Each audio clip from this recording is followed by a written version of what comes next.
Nasıl kurtulacağım bunlardan?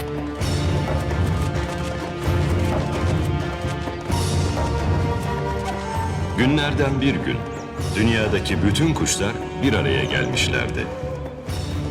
Toplanan kuşların arasında hütüt, kumru, papağan, keklik, bülbül, tavus, üveyik, doğan ve diğer kuşlar vardı. Amaçları padişahsız hiçbir ülke olmadığı düşüncesiyle kendilerini yönetmek üzere bir padişah seçmekti. Hüt onlara dedi ki, bir dağ var ki ona Kaf Dağı derler. Onun ardında bizim padişahımız var. Allah'ım bir kurtuluş yolu. Adı Simurg'dur. Kuşların padişahı odur.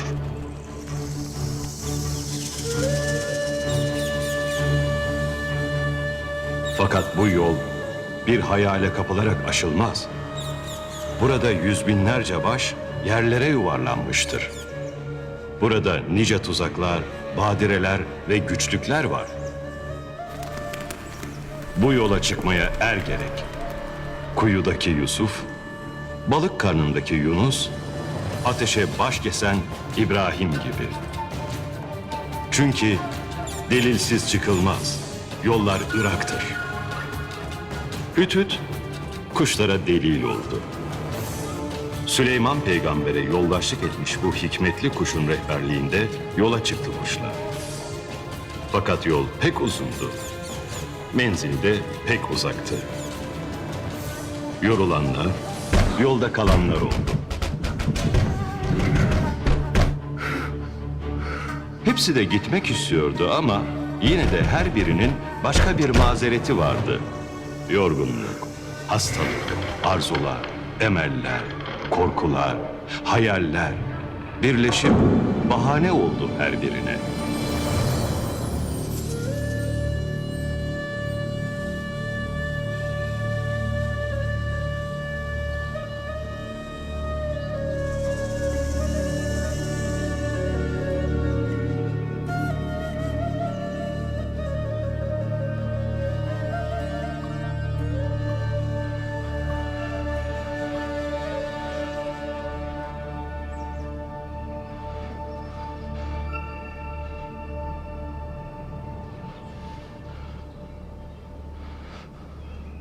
Selamünaleyküm. Ve aleykümselam. Bu yorgun ve muhtaç adamı biraz misafir eder misiniz? Hoş gelmişsin. Buyur otur şöyle, soluklan.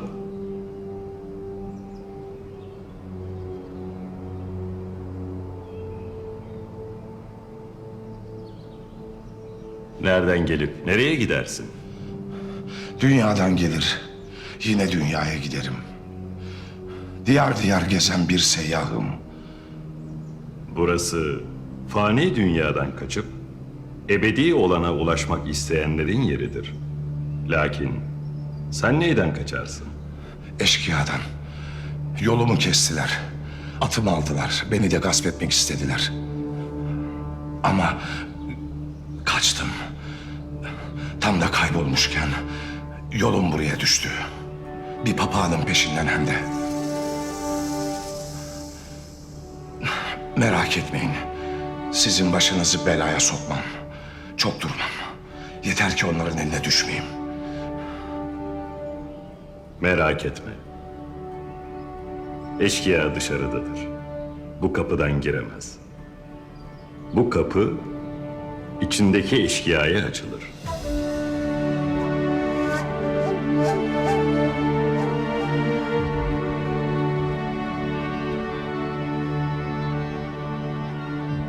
Hepimizin içindeki eşkıyaya. Ve dahi saadete ermişlere. Dışarıya bakın. 3 kişi birbirini sığdıramıyor şu koca dünyayı. Lakin biz burada onca can bir posta dahi sığarız. Müsterih ol. Sen de canımıza can katarsın. Dilediğin kadar kalabilirsin. Sağ olun.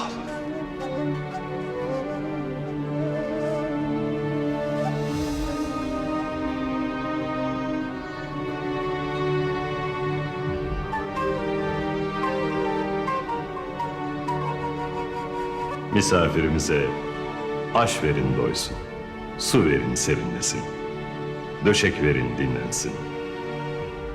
Kuşların hikayesine vakti gelince devam ederiz.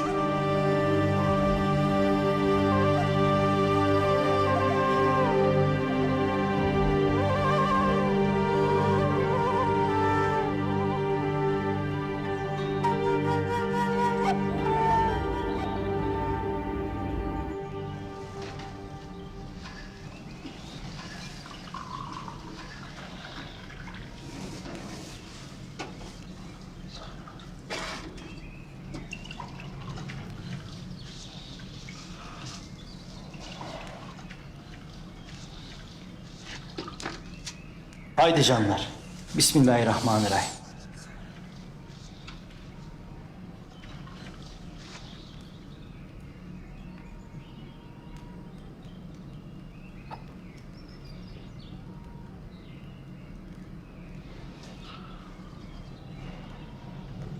Ben yola sevdalıyım dervişler. Yol dediysem öylesine değil. Çin'den Maçin'e, Hint diyarından Acem diyarına kadar görmediğim, gezmediğim yer kalmadı. Çekik gözlüsünden Karaderilisine, mağaradakinden saraylısına kadar türlü türlü insanlar.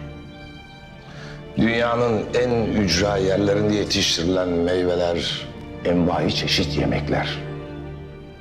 Hayal edilemeyecek kadar büyük şehirler, zenginlikler, şatafatlar, eğlenceler. Hepsinin zevkinden tattım. Bunca görüp geçirdikten sonra daha neyin peşindesin o vakit? Yol dediysem öylesine değil demedim mi?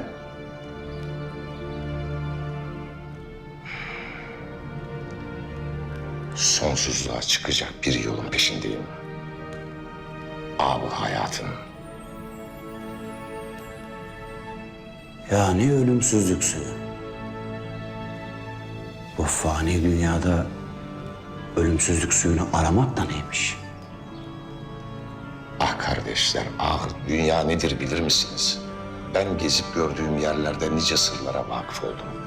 Yıllarca ab-ı hayat arzusuyla dolaşıp durdum.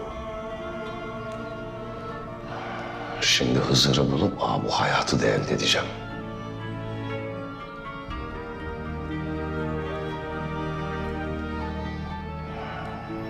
Onun içince işte ben bu dünyanın zevkine ve sırrına kıyamete kadar sahip olacağım. Bu hayattan bir nişane elde edersem kul olduğum halde padişahlığa erişip sultanlığı elde edebilirim.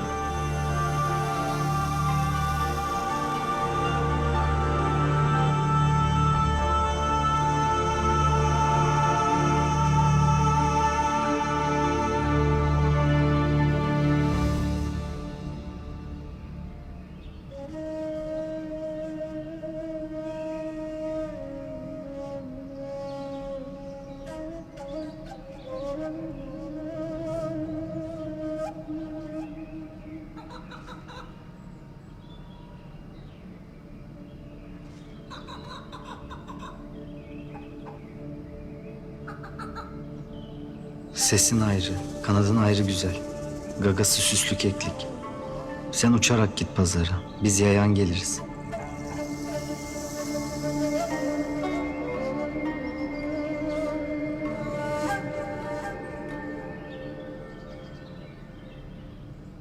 Gel.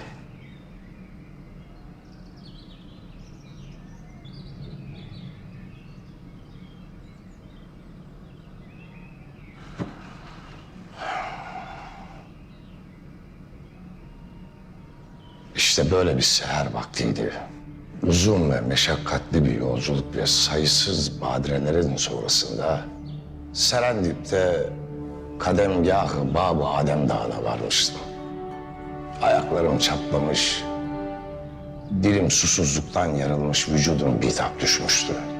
Yorgunluktan bir kayanın üzerine uzanıvermişim. Doğmakta olan güneş etrafımdaki taşlara vurarak her birini ayna gibi parlatıyordu. Bu esnada yerdeki bir taşın alev gibi yanıp parladığını gördüm. Gözlerim kamaşmıştı. Vücuduma can geldi, koşuverdim. Yakut nedir bilir misin? Gördüğüm şey hazinelerin benzersiz parçası. Dertlerin devası, gönüllerin ilacı. Arayanların peşinde ömür tüketti. Göreni laleden eşsiz yakut gibi. Bulan ki dünya hazinelerinin sahibi olur. Koştu. Ama koşmak fayda vermedi. Güneş serçe parmağı kadar yükselmeden etrafı yangın yerine çeviren o şule kaybolup gitti. Derler ki güneş kimsenin görüp tespit edemediği bir anda bir göz açıp kapama vaktince kademgâh-ı Bab-ı Adem dağına vurur. Ve bu harikulade taşı bir kez dünya yüzüne gösterir. Gördük ama güneşi durdurmak nafile. Bir hayal olup gitti o eşsiz yakut.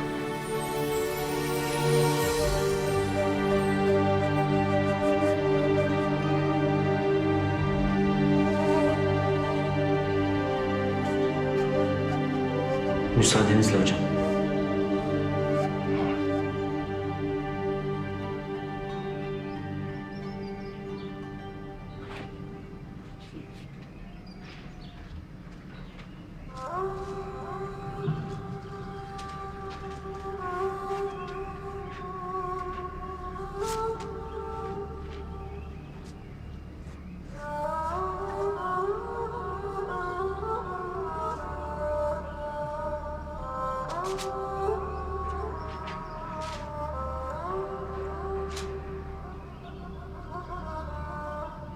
Bu halde daha çok kazanabilirim. Lakin ıslak halde satarsam ederinden fazlasına satmak olmaz mı bu?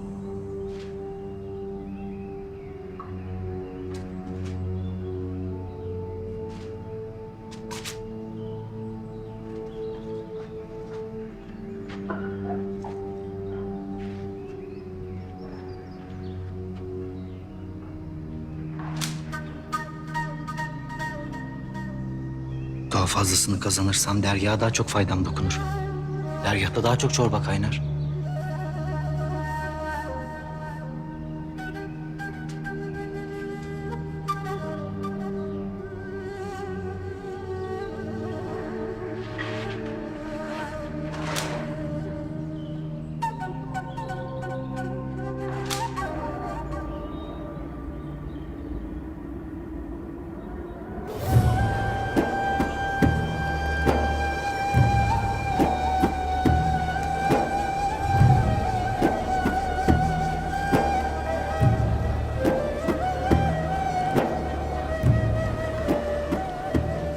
Pazarda odunların hepsini satınca dergaha daha çok kazanç götüreceğim.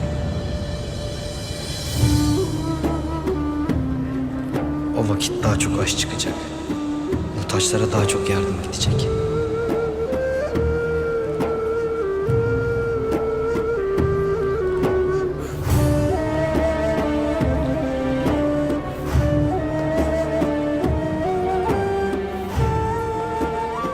Her şey şu küfede. Kuru, yaş. Bugün hepsini satacağım. Bir tane bile bırakmayacağım.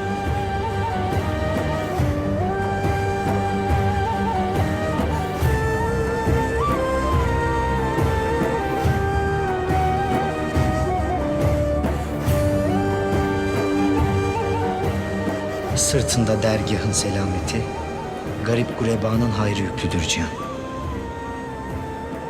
Şimdi odun parçaları götürürsün. Ama sonunda bir küfe yükü hayırla döneceksin. Ha gayret.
Daha fazla kazanayım diye nefsime uydum. Islak odunları da satmaya kalktım. Şimdi kuruları bile satamadım.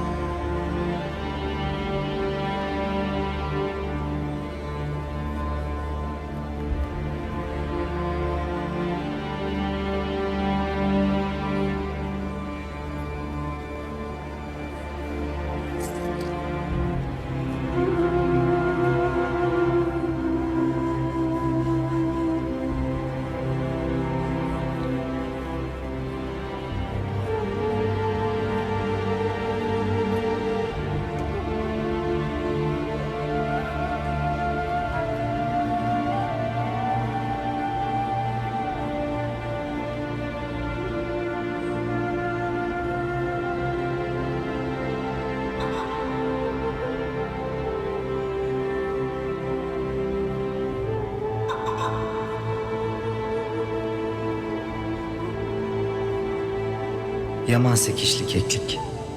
Bir kafestesin ama elde taşınırsın. Biz nefsimizin belasına yine ayaklarımıza yük olmaktayız.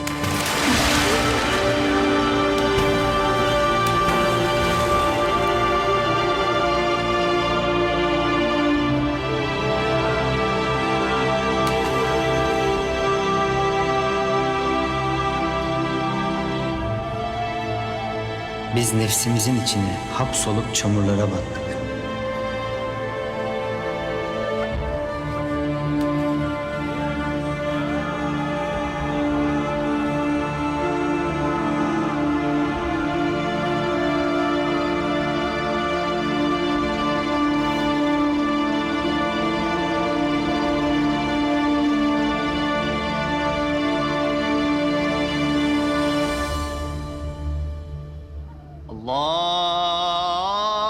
Allahu Ekber, Allahu Ekber.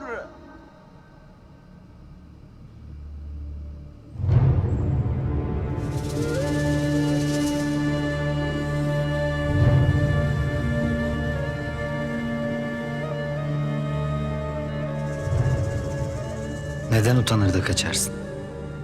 Elbisenin çamuru değil, yüzünün çamurundan.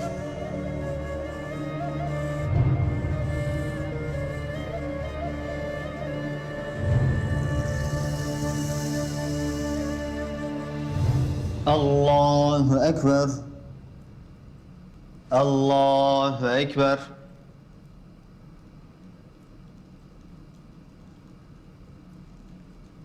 Esselamu Aleyküm ve Rahmetullah. Esselamu Aleyküm ve Rahmetullah. اللهم أنت السلام ومنك السلام تباركت يا ذا الجلال والإكرام ربنا ولا تحملنا ما لا طاقة لنا به واعف عنا واغفر لنا وارحمنا أنت مولانا فانصرنا على القوم الكافرين. El-Fatiha. اللهم صل على سيدنا محمد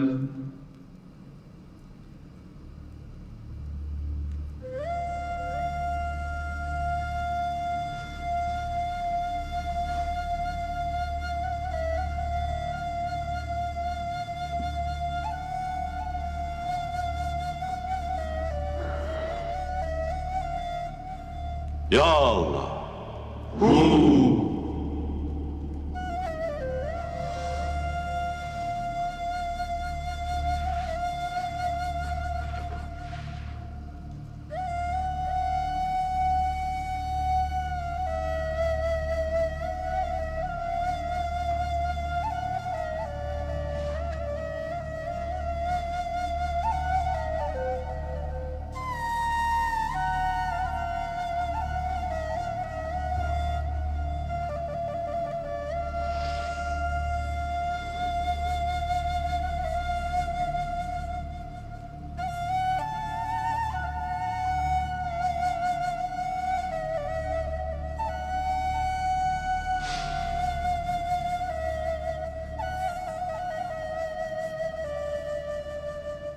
أعوذ بالله من الشيطان الرجيم بسم الله الرحمن الرحيم وورث سليمان داود وقال يا أيها الناس علمنا منطق الطير وأوتينا من كل شيء إن هذا لهو الفضل المبين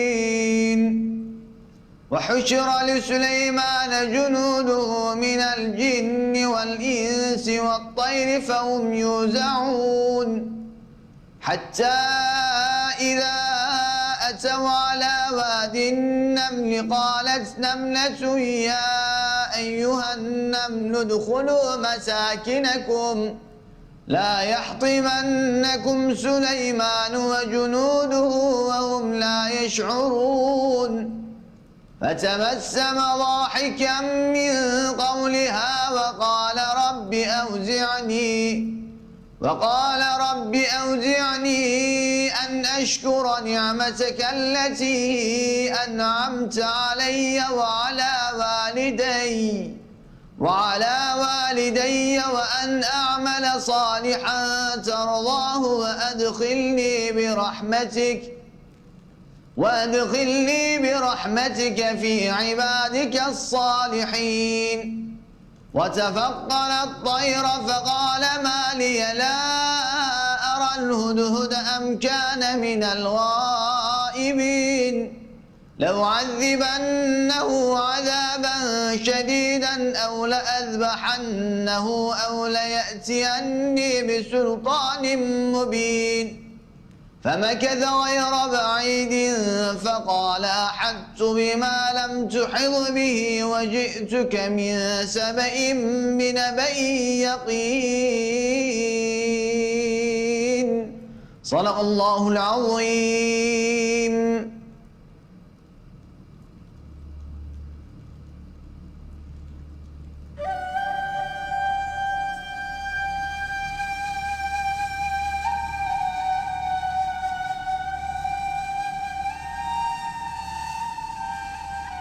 Demek Ütü'de mazeret beyan eden kekliğin hikayesini dinlemekmiş bugün nasibiniz.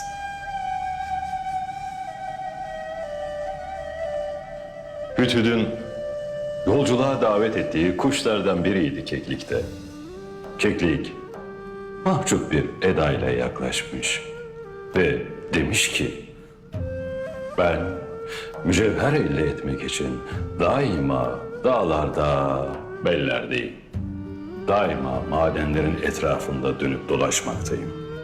Mücevher sevgisi yüreğime öyle bir ateş saldı ki bana elde ettiğim bu hoş ateş yeter. Mücevherlerin saltanatı daimidir. Ben de onu dağ tepelerinde arar dururum.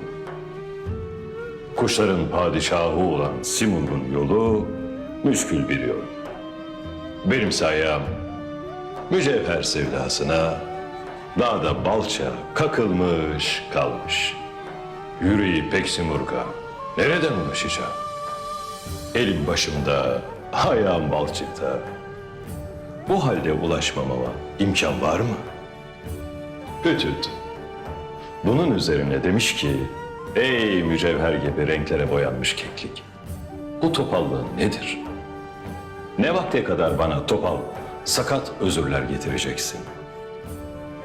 Ayağınla gagan, ciğer kanlarına batmış, boyanmış da sen yine bir taş üstünde mücevher elde edemeden kala kalmışsın. De bana hele, mücevherin aslı nedir? Renklerle bezenmiş, boyanmış bir taş. Sen de bir taşa sevdalanmış, sımsıkı bu sevdaya sarılmışsın. Mücevherin rengi kalmadı mı, taştan ibarettir. Artık renge kapılan adamın ne aklı vardır, ne izzeti. Kimin hakikatten nasibi varsa, kim işin aslından bir koku almışsa, renge kapılmaz, aldanmaz. Bir düşün bakalım. Hazreti Süleyman'ın yüzüğündeki mücevher derecesinde hiçbir mücevher yoktur. O yüzük yüzünden o kadar şan şöhrete sahip oldu.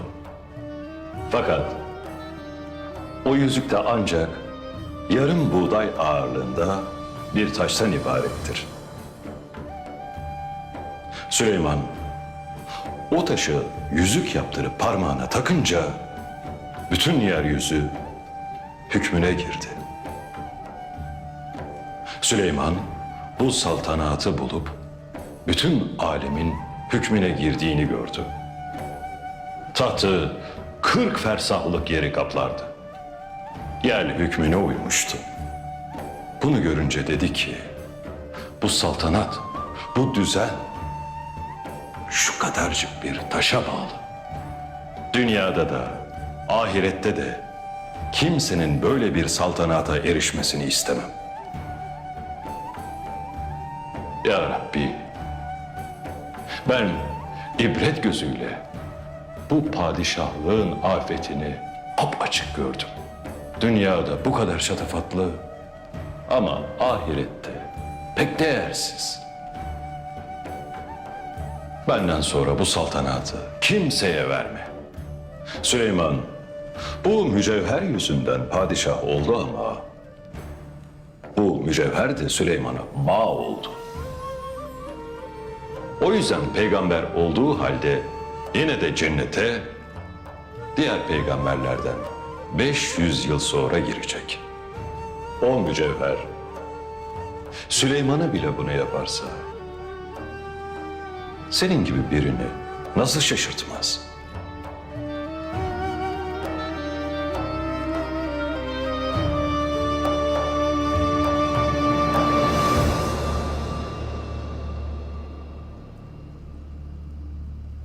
İşte böyle evlatlarım.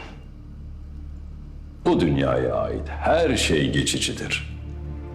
Fani olana dayanan hep keder içinde kalır.